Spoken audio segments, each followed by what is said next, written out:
더불어민주당이 중도 보수라고 하니까 야, 우리 보수 자리 뺏기는 거 아니야? 이렇게 불안하게 생각하고 이렇게 난리치지 마시고요.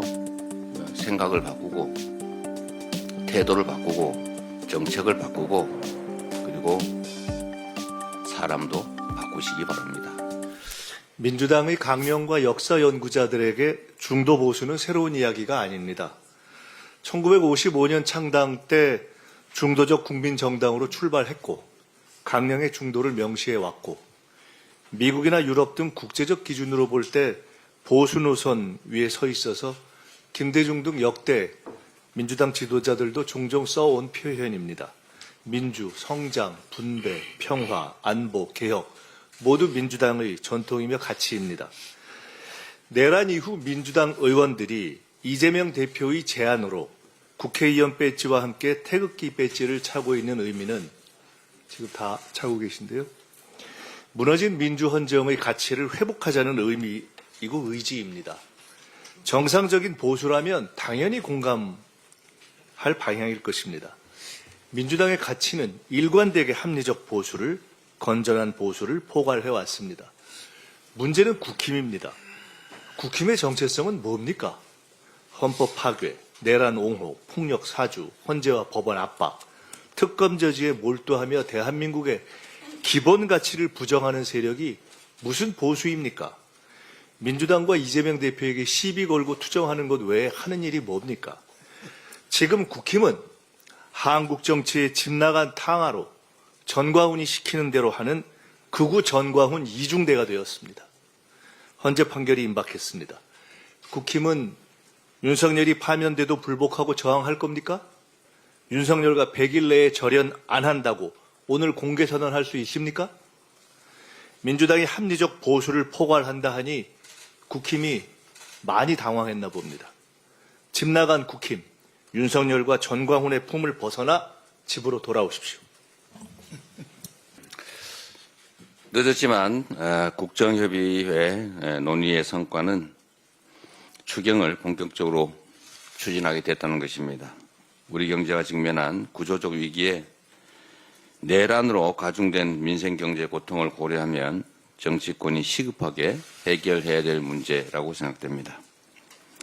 어제 여야와 정부가 추경 필요성에 공감을 했고 민생 지원, AI 미래산업 지원, 통상 대응 분야 이 3대 분야에 대해서 추경을 편성한다는 원칙까지 합의했습니다. 시기와 규모, 세부 내역은 실무협의를 통해서 정하기로 했는데 빠른 시일 내에 추경안이 확정되기를 기대합니다. 그리고 국민의힘에도 하나 말씀을 드립니다. 이거 안 된다, 저거 안 된다 이러지 마시고 이거 하자, 저거 하자 이렇게 좀 포지티브하게 능동적으로 나와주시기를 부탁드립니다. 그게 집권당의 태도 아니겠습니까? 자주 말씀드리지만 집권당은 국가의 행정을 책임지는 여당 아닙니까? 그런데 국정에 대해서 아무 정책을 내지 않고 야당이 하자는 거 반대만 하면 그게 무슨 여당이겠습니까? 미국이 자국 자동차 산업 보호 그리고 일자리 창출을 위해서 강력한 드라이브를 걸면서 이를 대비할 수 있는 우리의 골든타임이 점점 지나가고 있습니다.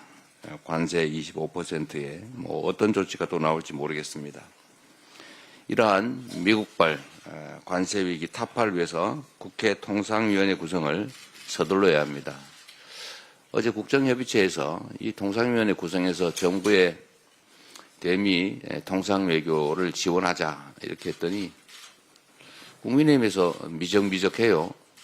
그냥 뭐 하면 되지 뭐 꼭 필요합니까? 이렇게 말씀하시던데 백지장도 맞들면 낫다고 합니다. 그리고 미국은 의회의 역할이 상당히 큰 나라입니다. 의원 외교가 정말로 필요할 때입니다.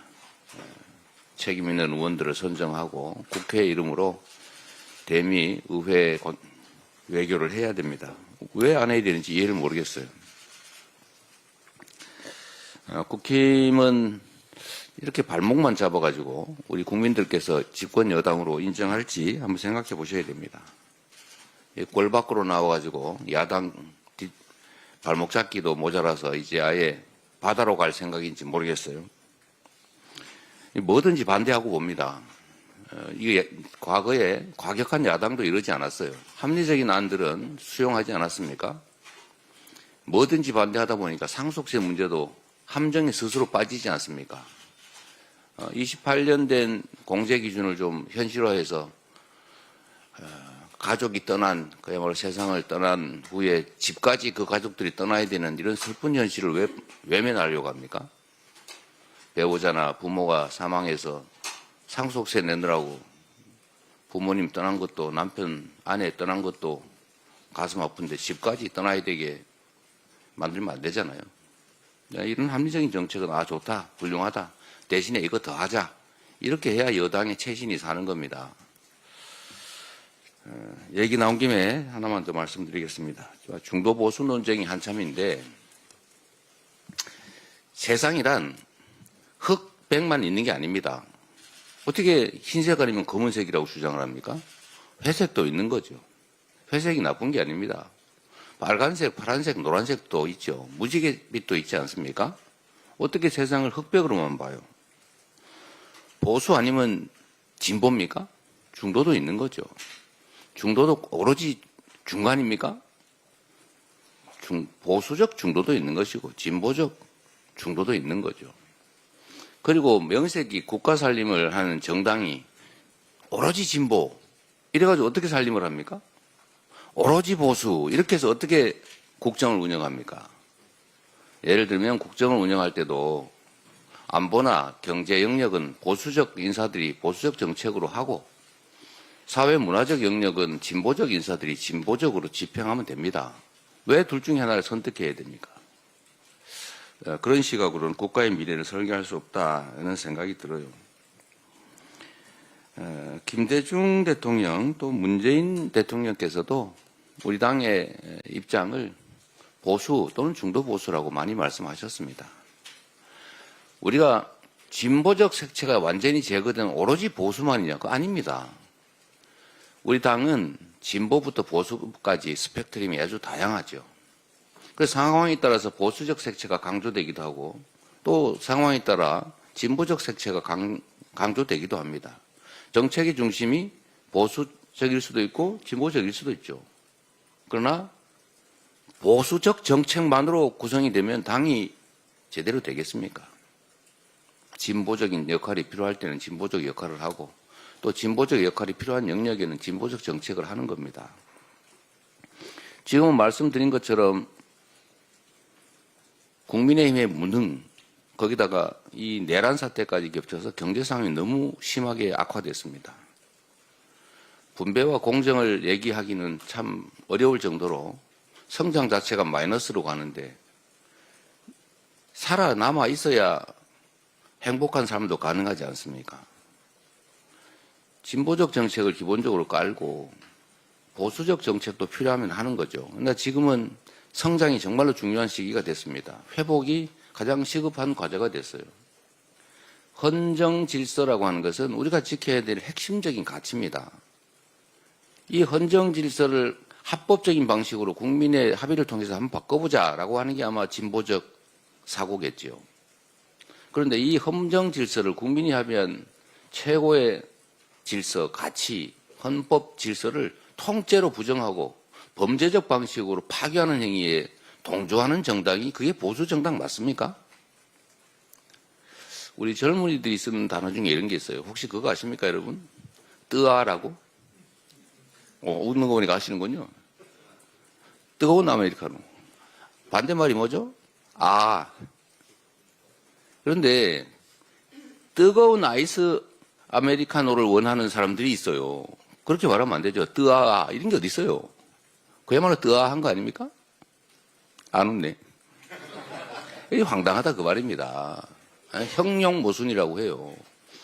보수, 합리적인 지켜야 될 가치와 질서를 지키는 그런 정당이다를 표방하면서 핵심적인 질서와 가치를 파괴하는 이런 범죄에 동조하고 헌법을 파괴하는 행위를 옹호하는 세력이 어떻게 보수일 수가 있습니까? 그 자리를 우리 민주당이 책임을 져야 되겠죠, 이제. 말꼬투리 잡아가지고 공격한다고 본인들의 입지가 개선되지 않습니다. 정신을 차리는 게 제일 중요합니다. 저는 국민의힘이 이제는 극우 내란당, 극우 범죄당이 됐다고 생각해요. 그렇게 되면 안 됩니다. 저희가 즐거워하는 게 아닙니다. 그렇게 되면 나라에 위기가 오기 때문에 정신 차려야 된다. 정광훈 이중대당 이런 거 하면 안 된다. 그 말씀 드리는 거예요. 그리고 우리 더불어민주당이 지금은 객관적 상황이 어려우니 가만히 있었는데 세상이 바뀌어서 내가 중간에 와 있더라. 가만히 있었더니 내가 오른쪽에 가 있더라. 세상이 그렇게 바뀔 수도 있는 거죠. 더불어민주당이 중도 보수라고 하니까 야 우리 보수 자리 뺏기는 거 아니야? 이렇게 불안하게 생각하고 이렇게 난리치지 마시고요. 생각을 바꾸고 태도를 바꾸고 정책을 바꾸고 그리고 사람도 바꾸시기 바랍니다. 이상입니다.